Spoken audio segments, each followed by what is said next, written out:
Everyone. तो अब फिर हमें दिखाया जाता है कि एक्चुअली में बिंग तो टियान को देख ही नहीं पाया था। वो उसके पास जाने तो लगा था, फिर तभी एक लड़की की वॉइस सुन के वो उसकी हेल्प करने चला जाता है। नेक्स्ट सीन में हमें टियान को स्विमिंग पूल वाली साइड पे ही दिखाया जाता है। बिंग को देख के उसे शरारत सूझती है कि उसने मेरा स्टूल तो उठाया था ना, सो मेरा बदला लेना तो बनता है। इससे पहले कि ये उसे धक्का देती वो साइड भी हो जाता है एंड देन ये नीचे गिरने वाली। बिंग ने पहले तो इसका हाथ पकड़ लिया था, लेकिन थोड़ी देर के बाद छोड़ भी देता है। अब पानी में गिरने की वजह से टियान की तो विग्गी उतर गई थी, ये बेचारी इसी वजह से अब ऊपर नहीं आ सकती। ये हैरान कि टियान ऊपर क्यों नहीं आया। अब फिर ये तो सर पे टॉवल लपेट के वहाँ से जाने लगती है कि बिंग मुझे नहीं देख पाएगा, पर पूरी दुनिया में सिर्फ वो इसी का फेस ही तो देख सकता था। सो टियान को पहचान के शौक कि ये लड़का नहीं बल्कि लड़की है। इस सारी बात का बिंग ने मिनजुन को भी बता दिया था। वो तो ये सुन के खुश के मुझे तो ये सब एक ड्रामे का सीन लग रहा है कि जैसे दो बिछड़े हुए साथी मिल गए हों।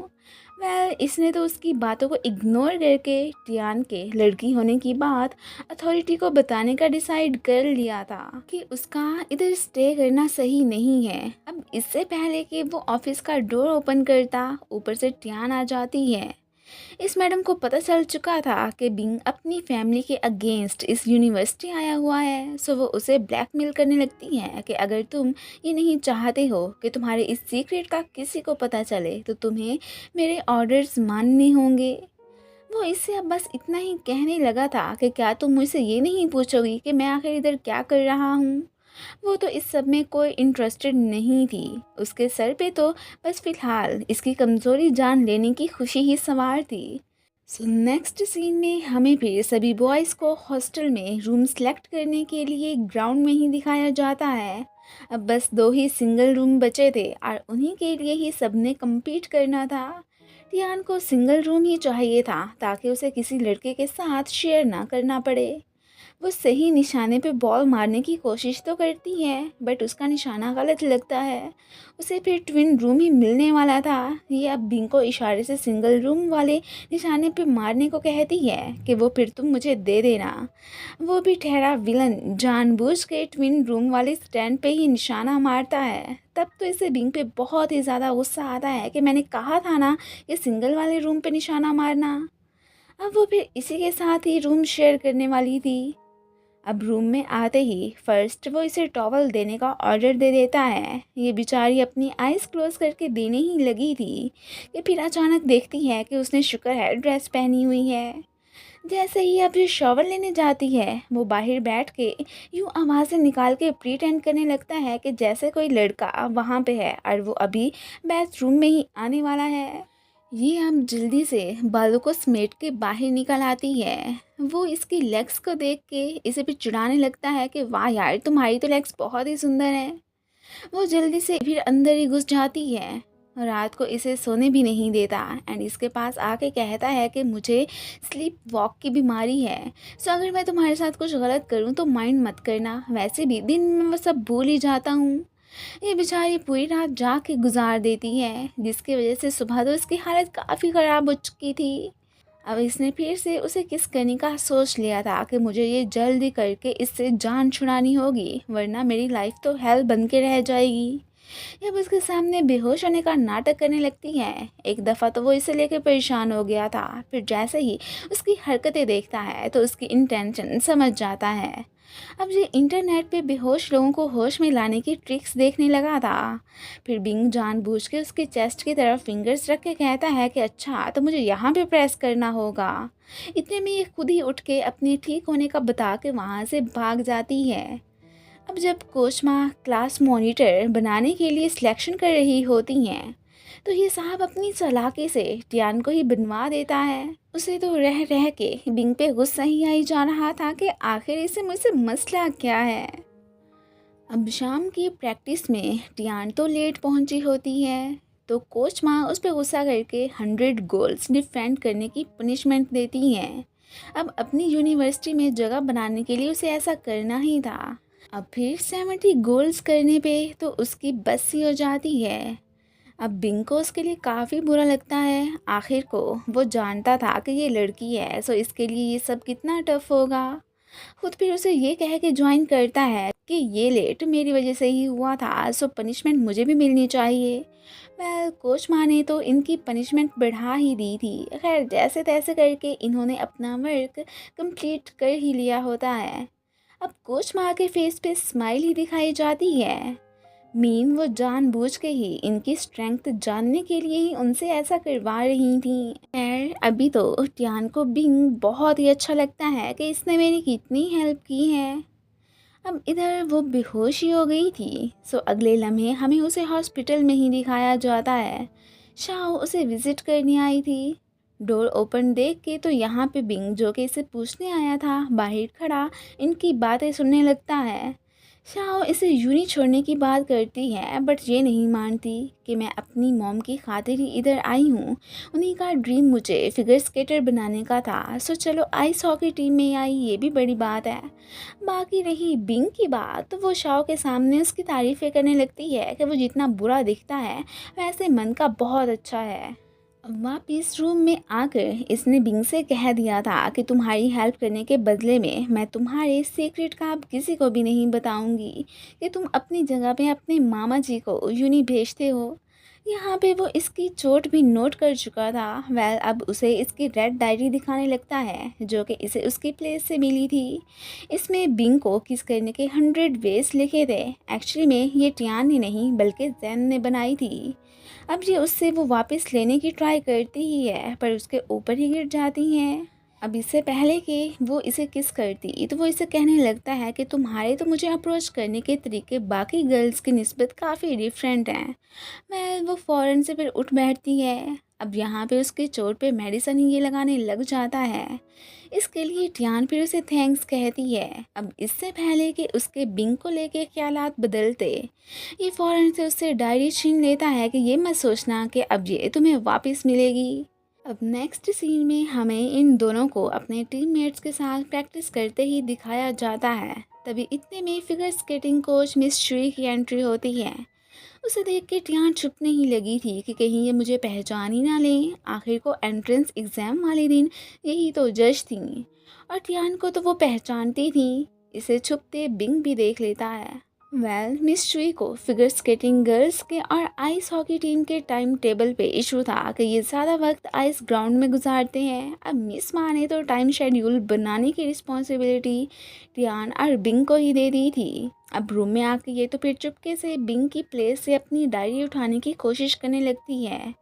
अचानक गलती से उसके बेड पे कोला बॉटल गिर जाती है। इतने में बिंग भी आ चुका था। वो तो फिर अपना बिस्तर गंदा देख के इस पे ज़रा भी गुस्सा नहीं करता। ये उससे अपोलोजाइज़ करने लगी थी। वो तो बड़े मज़े से आके इसके बेड पे लेट जाता है कि मैं यहीं पे ही सोऊंगा और फिर हेयर ड्रायर ला के उसे अपने बिस्तर साफ़ करने को कहता है। ये भी लेके आ ही गई थी। अब जब वो अपने सामने देखती है कि ये तो नीचे ही जगह बना के सोने की ट्राई कर रहा है, ये हैरान कि वैसे बिंग इतना भी बुरा नहीं है। इसके पास डायरी देख के वो उससे लेने का सोचती है पर तभी ये तो उसे अपनी शर्ट के अंदर ही छुपा लेता है। उसका मिशन तो कम्प्लीटली फेल हो चुका था। नेक्स्ट डे इन सारी बातों का बिंग ने मिंजुन को बता दिया था। दूसरी तरफ टियान ने सब कुछ शाओ को। बिंग को लग रहा था कि जैसे टियान उसे लाइक करती है। अब ये जानने के लिए उधर मिंजुन और इधर शाओ इसे 3 लव लेसन्स देते हैं। फर्स्ट, अगर अगला पर्सन आपको छुप छुप के देख रहा है तो मीन वो आपको पसंद करता है। ये जानने के लिए बिंग टियान को देखता है और वो समझती है कि ये मुझे लाइक करने लगा है।